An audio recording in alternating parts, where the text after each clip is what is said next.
Hi everyone, it's Veronica Bartolini with Codebreaker Real Talk. How's everyone doing? I came to my neurology appointment today, and I've had a lot of problems in the past with neurology up until, okay, let me go back. So in 2015, I started getting these migraine shots. It's Botox shots here in the head, right? Across the jaws, because I have TMJ and lockjaw, and a lot of the problems come from the whatever's in the teeth. What do they call that? Mercury. And then I get them in the back, and then the inocular ones, the ones that go in the back as well. But anyway, in 2015 I started getting them from Dr. McFarland. She was really nice, but then she had carpal tunnel surgery a few years ago, and she told me that it affects the way you use your hands in a certain way. That's why, like, when I play the violin, and the vibrato, when you do the vibrato, it's very it's all, like they say, it's all in the wrist, right? And so I canceled my appointment for that because I don't want to have carpal tunnel done surgery in my hands. I'm like, forget about it. But this they have this like new nurse practitioner here that she treats you pretty much like crap, and I've taken a lot from her, and I'm like, you know what? Today I was not in the mood. The Hulk came out wearing green, right? I was in a lot of peace today. I was actually having a good time talking with my son, just kidding around. I was like laughing, and then I see her, and so 3 Mays ago, I went to a certain person to get my Botox injections done because I have a lot of migraines. I see the orbs, like the digital twin. They're always like playing around with their digital twins here. The military and whoever Black Ops is hired to wear the masks, the EEGs or whatever they're called, EEOGs. And then they can log into your body. No, I'm not crazy. Look up Sabrina Wallace. She actually worked for Whitewater. She knows what she's talking about. But anyway, so I had come to get my shots about 3 years ago, and of course, and 3 years ago in May, and the lady ended up my face went like half. It started drooping down. Actually, it was 4 years ago. Some of you remember, because I did talk about, some of you guys privately, and I did say it online as well. I ended up in the ER twice, and they couldn't do anything about it. They said, oh, nothing's there, your face is fine. Then I came back here to neurology. I saw an Asian man, and another person was here. He actually walked in, because I was saying, this is ridiculous. Every time I come here, you guys are saying that I need a pre-authorization. Now it's been a year, and this is ridiculous. And then the guy's like, well, you can go to the VA and get your shots. And I'm like, I don't even have my benefits approved, mother effer. I wanted to tell him. But anyway, to make a long story short, I'm trying to make it short. Now, because of what I've been through with the, getting all the myxoid liposarcoma out of my glutes, and you guys know what I've went through, you can go through my cancer journey on the playlist. I couldn't see the doctor for a whole year. And then when I was going to go to see her, they changed the appointment. Like, they do this shit randomly just to piss you off, I guess. And so now today I thought, okay, I waited a year. They're supposed to have the insurance is supposed to already have it verified that yes, I can get them, because I've been getting them since 2015, every 3-4 months. And so now it's been 3 years that I haven't been able to get the migraine injections, Botox, done. So today I saw the same person that I saw a year ago, and I said, oh, so you're not going to give me my Botox injection? She's like, oh no, I'm sorry, and you have to start all over again. And then she did like a test, and she was just being really rude, very, very, very rude, like the last time, treating you like shit. I don't know what it is with these nurse practitioners. Some of these doctors, they think they're hot shit. And I was so mad. I'm sorry, guys. Sorry to be dumping on you, but I was upset, and I'm like, I finally told her, you know what I said? I was in the military, and I was a police officer, and I need help.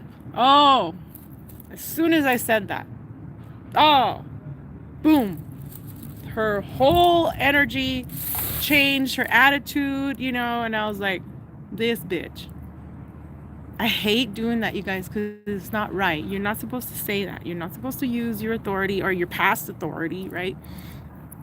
But it just pisses me off how this, not just here, this certain medical industry, but all over the freaking world. Like, why can't you guys just be nice to each other? Just because maybe you're not in their level financially or their institution. But anyway, I digress, like somebody likes to say online. I came online to tell you about a dream. A very vivid, it's an actual memory. And it was scary. It was very scary. Because, okay. There's this gentleman that I had asked for him to be on my show. His name is John with a W. What's his name? He's an older man. He's on with Dark Journalist. I will link the video that he did, like 2 videos with Dark Journalist. John Celeste, if you're watching, what's his last name? Gosh, what is it? Anyway, he has a cousin who works, Melon. I think his last name is Melon. That works for I don't know if it's a DOD or he works for some kind of government agency. Anyway, so Melon was in my dream. And I told him, hey, I was supposed to do a video with your cousin, but your cousin John told me that because of the fighting situation that's going on back in the day, you know, when I made that video against, you know, some of the people at the SSP that were being bitches and assholes, excuse my language, but they were, and then they backstab you and shit like that. That's why I pretty much got out of Facebook, because they're just horrible, some of them. But and I tried to make peace with some of them, and they're like, oh, now you did this and that, and I'm like, I guess I will not have peace with you. I'll have peace within myself, but I can't, you know, be around them or whatever. Anyway, make a long story short, I'm trying. He's in my dream, and then so he says, yeah. I told him, I said, do you want to do a video? I told Melon, because your cousin John Warner, there it is, John Warner. He told me politely, he said, because of the infighting that's going with you guys, you know, with SSP, I don't want to be involved. He said this was 3 years ago. And I said, okay, you know, I respected that. And I often think about him and Melon, because I'm like, it would be so nice to have them on my show, just to ask them questions and for them to be like real, not so like, you know, uptight on their videos. They can just relax and they can tell me and Celeste, right? Celeste and Chad, what's really going on with the secret space program, what secrets they can tell us and what they can't. So anyway, in this video, Melon, John's cousin, he says, you know, okay, I'll be on your show, he says. And so we're in this house, and I want this there's a gem show going on inside this place. And I've always wanted a square citrine ring. I wanted this ring over there when I went to Oregon. There was this ring that I really wanted. It's called Sunburst or Sun something, but I couldn't get it. It was kind of pricey. Chad and I went to this cute little place. I went to bed thinking about that ring. Well, I'm here in this place, and there's these women around me. There's this woman with short hair, and she's the one selling the citrine ring, and she gives me an amethyst ring, and I go, no, that's not the one I want. And she said, oh, this one. And she named the price, but she had a mess everywhere. She didn't have it very nicely. You know, the jewelry was just everywhere. And I think it was like $500. And I'm like, oh, shoot, you know what? I don't have the money right now. She goes, oh, I know what you can do. You can actually come to the gem show next year and work for it. And I'm like, okay, I'll do it maybe 1 or 2 days, volunteer. That's fine. And then there was a lady in front of her, short black hair, that took my, I had shungite. I had my 2 pieces of shungite. I usually wear them, you know, in my bra or whatever. And she took them in front of me, and she was trying to do some witchcraft around. I said, oh, hell no, I took it back from her.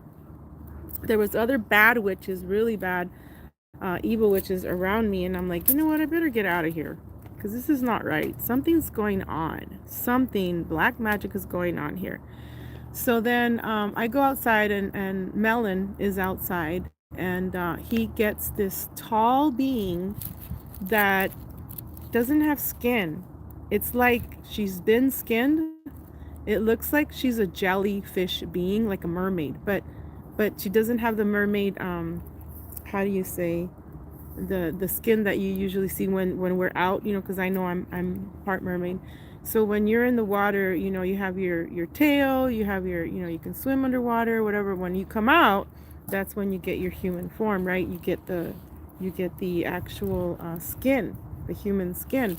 Well, this being was a female. She was walking on two legs, very tall, very, very thin. She barely had any we'll just say meat on her bones. She was a jellyfish mermaid being. I I think she was. Then Melon is right beside her, and she's laughing. And her hair is like in curls, but it's actually like also it looks like she's been skinned. Okay, like jellyfish thing material, and she's over here like dancing, and then she goes down, and then he laughs. You know, Melon laughs, and I'm like, what are they doing with this being? And then I'm in the truck. I'm in a truck with Melons in the back seat. And then I have one of my family members has this being, this jellyfish being on. So he's like, oh well, we're gonna go ahead and he. I don't. I'm like, you're going to eat this person, this family member that has her on her lap, and she's smiling. Like I said, she has big old eyes. Her hair is like up and like it's like jellyfish. Like if she's been skinned alive, very thin. You can barely see any kind of like meat on her bones, we'll say. And he tells me, my family member says, yeah, I'm gonna eat her for dinner. I'm like, what? I'm like, holy fuck. He goes, yeah, it tastes like chicken. I'm like, what? And she's just laying in his lap, you know, and she has no clue what's going on. Then later on, I'm in the kitchen and I'm preparing some kind of soup, and then Melon says, hey, aren't we gonna eat that that that thing? Did your so and so, you know, family member, did he already cook her? And I'm like, what are you talking about? No. And he goes, I can't wait because he says it tastes like chicken. And I'm like, this can't be happening, this can't be happening, this can't be happening. So I wake up and I'm in the shower and I'm like crying because this thing, this reality, this dream, this memory is actually they eat beings. They eat the mermaid beings. Okay. So what does Melon have to do in my dream? Is that another secret? I don't know. But that being is like how some of us are mermaid beings. And it was just kind of scary. I looked up what a jellyfish looked like. I looked up, I'm like, the things that humans, that aliens, humans, whatever you want to call them, beings, people do. I'm like, okay, well, do they have sex with them first and then eat them?